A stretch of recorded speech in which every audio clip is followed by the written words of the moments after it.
तो hello guys, स्वागत है आपका सिर्फ पढ़ाई जोन में। मैं सक्षम और आज हम करेंगे इंट्रोडक्शन टू ट्रिग्नोमेट्री का पार्ट 2 जो है एक्सरसाइज 8.1। हम एक्सरसाइज 8.1 के सारे क्वेश्चंस कवर करेंगे, बट क्वेश्चन नंबर 1 था वो बहुत इजी क्वेश्चन था एंड वो आपको होमवर्क में दिया था। तो आपको होमवर्क है, कोई भी डाउट लगे आप कमेंट में पूछ सकते हैं, कमेंट इज फ्री। एंड चलते क्वेश्चन नंबर 2 पे। तो हमें ये फिगर दे रखी है जिसके अंदर ये ट्राइंगल है एंड हमें इसमें से tan p minus cot r निकालना है, ठीक है। अब फिगर के अंदर हमारे पास क्यू आर की वैल्यू मिसिंग है, ठीक है। तो पाइथागोरन ट्रिपलेट से पाइथागोरस थ्योरम से हम निकाल सकते हैं और ये वैल्यू आएगी हमारे पास 5 सेंटीमीटर, ठीक है। आप चेक करके देख लेना, 12, 5 एंड 13 एक पाइथागोरन ट्रिपलेट फॉर्म करता है। तो देखो अब हमें tan p निकालना है। tan p होता है, जो भी tan होता है वो होता है परपेंडिकुलर अपॉन बेस, सही बोला। अब देखो p का परपेंडिकुलर क्या होगा, ये होगा, इसके सामने वाली लेंथ 5, तो ये हो गया हमारे पास 5। और बेस होगा इसका, ये इसके साइड वाला, तो ये होगा 12, ठीक है। अब देखो हमें निकालना है cot of R. Cot R क्या है, ये एंगल है, तो कॉट आर होगा हमारा बेस अपॉन परपेंडिकुलर। तो बेस है इसका ये 5, तो 5 लिख देंगे। और पी है इसका ये सामने वाला एंगल, देखो ये वाला एंगल सामने है नहीं इस एंगल के, 5/12। तो tan p minus cot R आएगा 5/12 माइनस 5/12 इक्वल टू 0। तो आंसर हमारा 0 आ गया। बहुत इजी क्वेश्चन। चलते हैं नेक्स्ट क्वेश्चन पे। तो अब आ जाते हैं क्वेश्चन नंबर 3 पे। क्वेश्चन नंबर 3 कह रहा है हमें साइन ए की वैल्यू गिवन है 3/4। तो अब हमें बताना है कॉस ए की क्या वैल्यू होगी, tan ए की क्या वैल्यू होगी, ठीक है। तो देखो हम एक ट्राइंगल ले लेते हैं, ठीक है। एंड इसको रेशियो वाइज ले लेंगे, एग्जैक्ट लेंथ नहीं लेंगे, बट हम कह देंगे ये एक ट्राइंगल है A B C, right angle that A और थीटा यहाँ पे, ठीक है।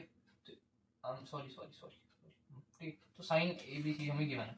तो देखो हमारा एंगल ये है, जो साइन ए की वैल्यू 3/4 बता रहा है, मतलब परपेंडिकुलर अपॉन हाइपोटेनियस। तो कुछ ये यहाँ पे 3 होगा, यहाँ पे 4 होगा, ठीक है। हमने मान लिया क्योंकि रेशियो है, हम सिंपलेस्ट रेशियो मान के चल रहे हैं, तो हमने यहाँ पे 3 लिख दिया, यहाँ पे 4 लिख दिया। अब पाइथागोरस थ्योरम से हमें निकालना है।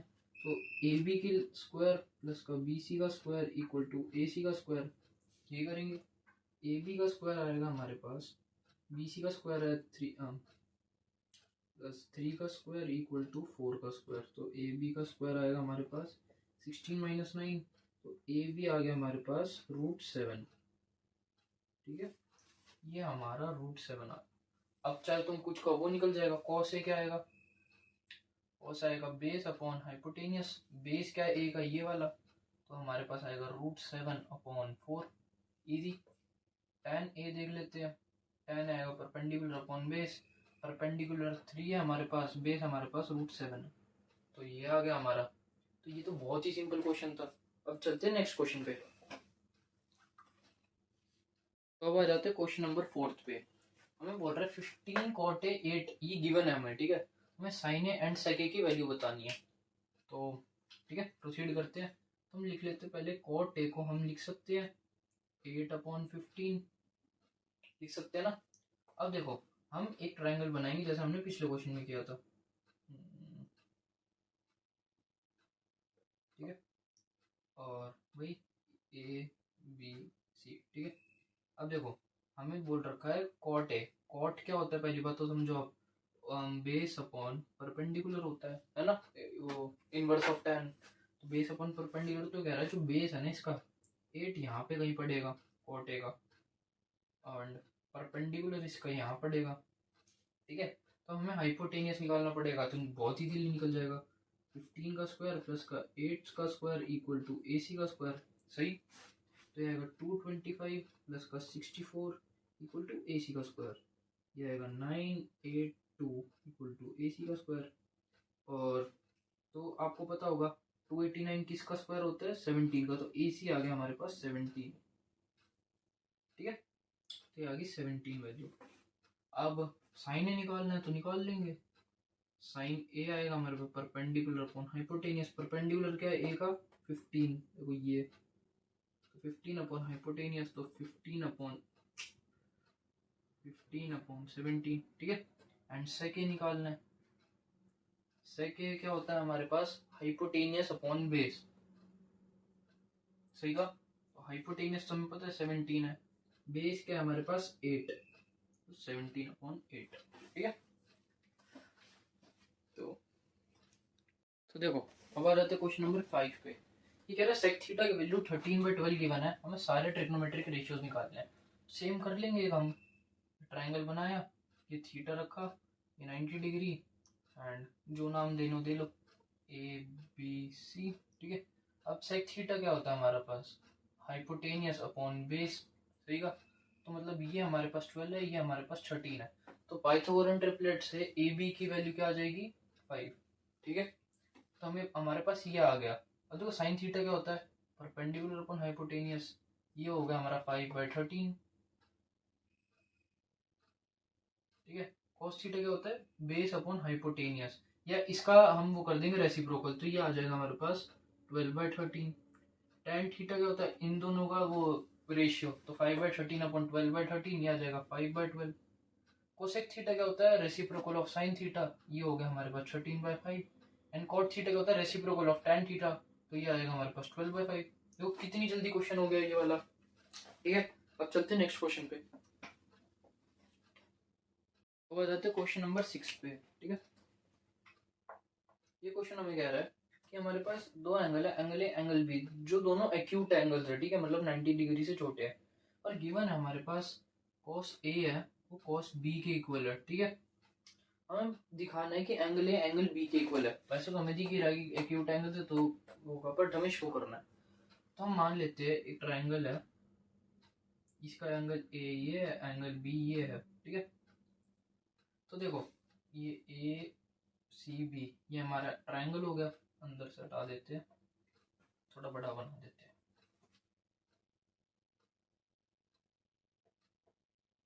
ठीक है। ये ट्राइंगल हो गया हमारा, और कह रहा है cos cos A cos B की इक्वल है, तो हम बोल देते हैं कि कॉस ए जो आएगा हमारा, कॉस ए ये आएगा हमारा ए सी अपॉन ए बी, तो जो होगा बेस अपॉन हाइपोटेनियस, और कॉस बी होगा हमारा, वो होगा हमारा B C upon A B, ठीक है। तो ये आएगा हमारे पास बेस अपॉन हाइपोटेनियस। अब बोल रखा है 1 और 2 आपस में इक्वल है, सिंस 1 इक्वल टू 2, तो A C upon A B equal to B C upon A B, ठीक है। तो ए बी से ए बी कैंसिल आउट, तो हमारे पास आ गया ए सी इक्वल टू बी सी, ठीक है। यहाँ तक आ गया समझ में, हमारे पास ए सी बी सी की इक्वल आ गया। तो आपने एक वो पढ़ रखा होगा, क्या कहते हैं, थ्योरम और ट्रायंगल्स चैप्टर में, जो हमें कहता है if two sides of a triangle are equal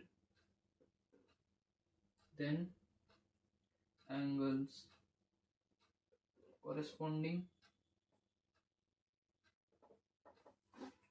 to them are also equal, ठीक है। मतलब ये कह रहा है अगर एक ट्रायंगल है जिसके दो एंगल सेम है, तो जो कॉरेस्पॉन्डिंग एंगल्स, कॉरेस्पॉन्डिंग मतलब उसके आंख के सामने का जो एंगल होगा, जो परपेंडिकुलर होगा उसके आंख से, वो एंगल दोनों के इक्वल हो जाएंगे, ठीक है। तो देखो एंगल बी के सामने वाला ये क्या है ए सी, एंड एंगल ए के सामने वाला क्या है सी डी। तो हमें बोल रखा है जो बी सी है वो ए सी के इक्वल है, तो इसका मतलब है जो एंगल बी है वो एंगल ए के इक्वल है, ठीक है। Hence proved. अब ये इतना सिंपल क्वेश्चन तो था, बट थोड़ा सोचने में टाइम लग सकता था। तो अब चलते हैं नेक्स्ट क्वेश्चन पे। देखो अब आ जाते हैं क्वेश्चन नंबर 7 पे। कॉट थीटा की वैल्यू 7/8 है, तो हमें ये कैलकुलेट करना है। अब देखो आपको एक बात पता होगी identity, a minus B A plus B किसके इक्वल होता है, A square minus B square के, है ना। तब ये चीज हम इसमें लगा सकते हैं, तो आएगा 1 माइनस साइन थीटा का स्क्वायर अपॉन में 1 माइनस कॉस थीटा का स्क्वायर, ठीक है, सही बात। अब देखो हम इसको एक चीज आपको मैंने बताई थी ये आइडेंटिटी के बारे में कि साइन स्क्वायर थीटा प्लस का cos square theta equal to 1 होता है। तो हम क्या इसको उधर ले जा सकते हैं, तो 1 माइनस साइन स्क्वायर थीटा हमारा कॉस स्क्वायर थीटा हो जाएगा, राइट। दूसरा, अगर सिमिलरली हम कॉस थीटा को उधर ले जाए तो 1 माइनस कॉस स्क्वायर थीटा वो भी साइन स्क्वायर थीटा के इक्वल हो जाएगा। क्या ये सही बोल रहा हूँ? तो देखो, इससे हम इसमें वैल्यू सब्स्टिट्यूट कर सकते हैं। तो 1 माइनस साइन स्क्वायर थीटा क्या है हमारे पास, कॉस स्क्वायर थीटा, और 1 माइनस कॉस स्क्वायर थीटा क्या है हमारे पास, साइन स्क्वायर थीटा। ठीक है, तो ये आ गया हमारे पास cot square theta, cos upon sine cot होता है ना। अब कॉट की वैल्यू हमें गिवन है, तो कॉट स्क्वायर थीटा क्या होगा, ये होगा हमारे पास 7/8 का होल स्क्वायर, ये होगा 49/64। ठीक है, अब इसका सेकंड पार्ट में पूछ रहे हो कॉट स्क्वायर थीटा बताओ, तो सेकंड पार्ट भी देख लेते हैं। कॉट स्क्वायर थीटा बताना है, जो वैल्यू में आई चुकी है 49/64, दोनों का सेम आंसर है। ठीक है, अब चलते हैं नेक्स्ट क्वेश्चन पे। तो अब आ जाते हैं क्वेश्चन नंबर 8 पे। ठीक है ना, हमें 3 cot a equal to 4 given है, एंड हमें ये कुछ दे रखा है 1 minus tan square upon 1 plus tan square है equal to cos square minus sin square है या नहीं है, हमें चेक करना है। तो देखो, चेक करते हैं। 1 माइनस tan स्क्वायर, अब देखो tan को हम simply sin a by cos a लिख सकते हैं। तो जब भी tan है ना, हमें इससे sin cos में तोड़ देना है फॉर सिंप्लीफिकेशन, तो इसमें करते हैं। तो 1 minus sine square a upon cos square a, सही, अपॉन में 1 minus sine square plus sine square A upon cos square A. ठीक है, एलसीएम ले देंगे तो ये आएगा हमारे पास cos square A minus sine square A upon में कॉस स्क्वायर ए अपॉन में कॉस स्क्वायर ए प्लस का साइन स्क्वायर ए अपॉन में कॉस स्क्वायर ए, सही। अब देखो, आपको A B upon C D वाली ट्रिक बताई थी मैंने, ए अपॉन बी अपॉन सी अपॉन डी वाली, तो उसके अकॉर्डिंग से ये जो सेकंड और फोर्थ टर्म होती है वो आपस में डिवाइड हो जाती है, तो कट जाती है। तो हमारे पास बच गया cos square A minus sine square A upon cos square A plus का साइन स्क्वायर ए, सही। अब देखो, ये कुछ दिख रहा है आपको, sign square A plus cos square ए, तो ये वैल्यू तो 1 होगी ना, तो हमारे पास बच गया cos square A minus sine square ए, जो हमारा RHS की इक्वल है, तो हेंस वेरीफाइड। ठीक है, इजी क्वेश्चन है। अब चलते हैं नेक्स्ट क्वेश्चन पे। तो अब आ जाते हैं क्वेश्चन नंबर 9 पे। इसमें मैं बोल रहा है एक राइट एंगल ट्राइंगल है, उसमें tan ए की वैल्यू 1/√3 गिवन है, तो हमें ये दोनों चीज कैलकुलेट करनी है, क्या आएगी। ठीक है, अब ये तो फॉर्मूला है कि हम उससे थीटा वगैरह निकाल के कर ले। एक सिंपल मेथड है, हम क्या करते हैं, tan ए को रखते हैं और जैसे हमने पहले करा था, एंड हाइपोटेनियस निकालते हैं, फिर उनके अंदर वैल्यूज पुट कर देते हैं, जो बहुत सिंपल मेथड है फिलहाल के लिए। ठीक है, तो देखो tan ए 1/√3 कह रहा है, मतलब परपेंडिकुलर अपॉन बेस 1/√3 सॉरी 1/√3। तो अब देखो, इसका हम वो कर लेते हैं हाइपोटेनियस, तो 1 का स्क्वायर प्लस √3 का होल स्क्वायर, ये आएगा हमारा AC का स्क्वायर, तो 1 प्लस 3 इक्वल टू AC का स्क्वायर, तो ये आ गया 4, जो आ गया AC हमारा 2 आ गया। ठीक है, तो ये 2 आ गया। अब साइन ए, तो साइन ए हमें पता है क्या है हमारा, परपेंडिकुलर अपॉन हाइपोटेनियस, तो परपेंडिकुलर अपॉन हाइपोटेनियस एंगल, ये हमारा साइन है, तो 1/2। एंड सिमिलरली कॉस सी के हमारे पास, कॉस सी भी 1/2 आ जाएगा, तो डालते हैं 1/2 इंटू 1/2 प्लस कॉस ए क्या आएगा √3/2 इंटू साइन सी क्या आएगा, ये भी √3/2। ठीक है, तो 1/4 प्लस √3 √3 इंटू √3 सॉरी 3 हो जाएगा 3/4, तो 4/4 इक्वल टू 1। तो इसका आंसर ये आ गया। तो जो हमने जल्दी जल्दी करा, इसमें ज़्यादा देर नहीं लगाई, तो फट से करना। अब सेकंड का भी आप फट से करेंगे। कॉस ए क्या है हमारे पास √3/2, इसमें जल्दी जल्दी में गलत नहीं करना, हमें करना सही है। और कॉस सी क्या है हमारे पास 1/2 माइनस साइन ए क्या चीज है हमारे पास, रूट साइन ए बोल रहा है, तो साइन ए क्या है 1/2 और साइन सी क्या है हमारे पास √3/2। ठीक है, अब देखो ये दोनों सेम है ना, तो हम इसको कैंसिल भी कर सकते हैं, तो हमारा आंसर आ गया 0। ठीक है, क्वेश्चन नंबर 9 हो चुका बहुत ही इजीली। अब चलते हैं नेक्स्ट क्वेश्चन पे। अब आ जाते हैं क्वेश्चन नंबर 10 पे। ये थोड़ा ट्रिकी सा लग रहा है पर हम देखते हैं। हमें देखो क्या क्या गिवन है, P R plus Q are, मतलब इन दोनों का सम हमें गिवन है एंड पी क्यू की वैल्यू गिवन है 5। ठीक है, तो थोड़ा पाइथागोरस थ्योरम लगाते हैं। हमें पता है कि P R P Q square plus Q R square equal to P R square, right. तो हम क्या करते हैं, जो क्यू आर है ना, तो हम इसको ऐसे लिखते हैं Q R equal to 225 minus P R. ठीक है, ऑल राइट। अब इसको करते हैं सॉल्व। तो हाँ चलो, पी क्यू का स्क्वायर हमें पता है 5, तो 5 का स्क्वायर प्लस क्यू आर का स्क्वायर क्या है हमारे पास 25 माइनस पी आर, तो 25 माइनस पी आर का स्क्वायर, और पी आर तो हमारे पास पी आर है तो ये भी पी आर का स्क्वायर। सही। अब देखो इसको लिखेंगे हम 25 और इसको सॉल्व करेंगे तो आएगा 25 का square A square plus B square minus 2ab, है ना। तो 25 का whole square plus P R का square minus 225 P R equal to P R square. ठीक है, यहाँ तक समझ आ गया। अब इसको सॉल्व करते हैं। तो पी आर का स्क्वायर यहाँ से कैंसिल आउट होता दिख गया हमें, तो आएगा 25 और 25 का स्क्वायर 625 माइनस 2 इंटू 25 मतलब 50 और पी आर आ गया हमारा इक्वल टू 0 ने 1 तो 625 और 25 मतलब हमारा हो गया 650 इक्वल टू 50 पी आर, और पी आर से यहाँ से हम थोड़ा कैंसिल आउट कर देंगे तो आएगा 1 एंड 13, तो पी आर आ गया हमारे पास 13। यहाँ तक सही, हमने पी आर की वैल्यू निकाल दी जो आ गई 13। और देखो ये एक पाइथागोरन ट्रिपलेट बनता हुआ दिख रहा है 5 13, तो ऑब्वियसली यहाँ की वैल्यू क्या आएगी 12। नहीं तो आप इस पी आर को आप इसके अंदर भी डाल सकते क्यू आर को 25 माइनस 13 तब भी 12 आएगा।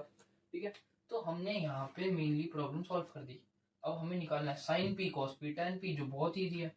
तो देखो यहाँ लिखते हैं साइन पी क्या आ जाएगा हमारे पास परपेंडिकुलर अपॉन हाइपोटेनियस, तो ये आएगा हमारे पास परपेंडिकुलर अपॉन हाइपोटेनियस जो आएगा 12/13। सही। कॉस पी क्या आ जाएगा बेस अपॉन हाइपोटेनियस जो आएगा 5/13, और tan पी क्या आएगा हमारे पास परपेंडिकुलर अपॉन बेस तो आएगा 12/5। ठीक है, तो आपने देख लिया क्वेश्चन कैसे होगा, थोड़ा ट्रिकी था बट आप समझ गए हो। तो चलते हैं नेक्स्ट क्वेश्चन पे। अब देखते हैं, सबसे पहले बोल रहा है 11 का state whether the following are true and false. ठीक है, तो हमें थोड़ी बेसिक जानकारी पता लग गई होगी, हम जितने क्वेश्चन देखे उसमें अगर थोड़ी ऑब्जर्वेशन देखी जाए तो फर्स्ट क्वेश्चन कह रहा है the value of tan a is always less than 1। तो क्या हमने ऑलवेज लेस देन 1 देखी थी? अगर किसी चीज का परपेंडिकुलर बेस से ज्यादा बड़ा हो जाए, मतलब if perpendicular greater than base then tan would be greater than 0, greater than 1 sorry, तो ये गलत है, मतलब फर्स्ट वाला फॉल्स, तो हम लिख देंगे फर्स्ट वाला एब्सोल्युटली फॉल्स और रीजन दे देंगे ये। अब देखो अब 10 से क्या शुरू होगा, आपको अगर कोई भी चीज का फॉल्स प्रूफ करना है तो आप एग्जांपल लेके फॉल्स प्रूफ कर सकते हो, कोई भी एग्जांपल जो उसको कॉन्ट्राडिक्ट कर रहा है। ठीक है, और मान लो आप किसी चीज को सही प्रूफ करना है कि हाँ ये सही है, तो उसके अंदर आपको एक्चुअल में एक बेसिक मतलब कोई भी स्पेसिफिक वैल्यू नहीं, कॉमन क्वेश्चन लेना है, जनरल क्वेश्चन, और जनरल वैल्यूज लेके उसको सॉल्व करके दिखाना एंड प्रूव करने की जनरल चीज में आप कोई भी वैल्यू डालोगे तो तब भी सेम रिजल्ट देगा।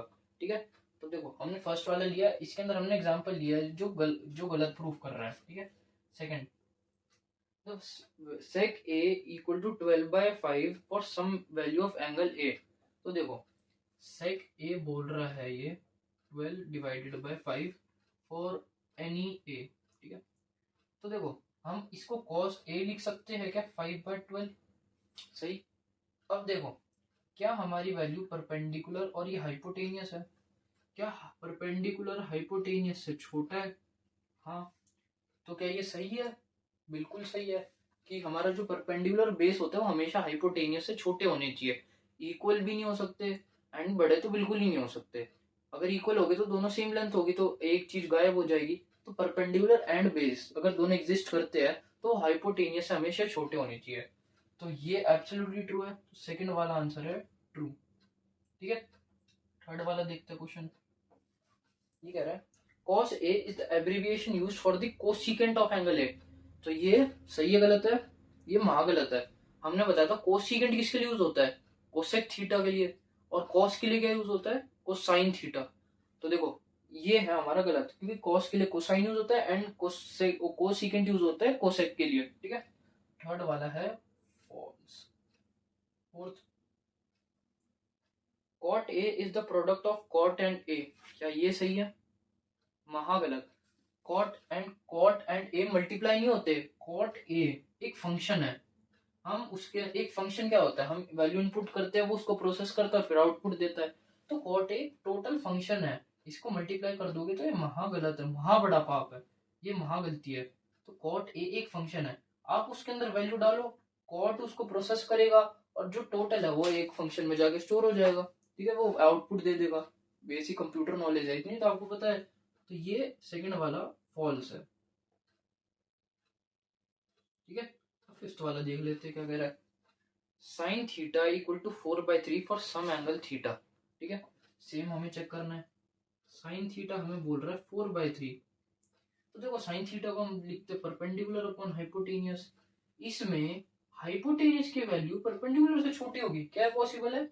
बिल्कुल नहीं, never. Hypotenuse can never be small than perpendicular और बेस। ना तो परपेंडिकुलर से छोटा हो सकता ना हाइपोटेनियस, तो ये महागलत है। तो ये वाली स्टेटमेंट भी हमारी फॉल्स है। ठीक है, तो इसी के साथ हमारी एक्सरसाइज 8.1 खत्म होती है।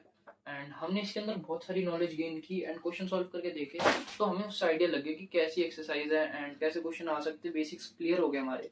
तो नेक्स्ट वीडियो आएगी एक्सरसाइज 8.2 के ऊपर, और उसके अंदर हम थोड़े एक्सरसाइज से अपार्ट भी क्वेश्चन लेंगे, जो एग्जाम्पल्स होंगे, जो इंपॉर्टेंट होंगे। ठीक है, तो आई होप आपको वीडियो समझ आई होगी। अब वीडियो को क्या करना है, आपको लाइक करना है, चैनल को सब्सक्राइब करना है। अगर नहीं किया तो जल्दी से कर दीजिए, एंड वीडियो को फैलाइए, मतलब शेयर करिए अपने दोस्तों के साथ। ठीक है, धन्यवाद। तो चलते हैं, जय हिंद।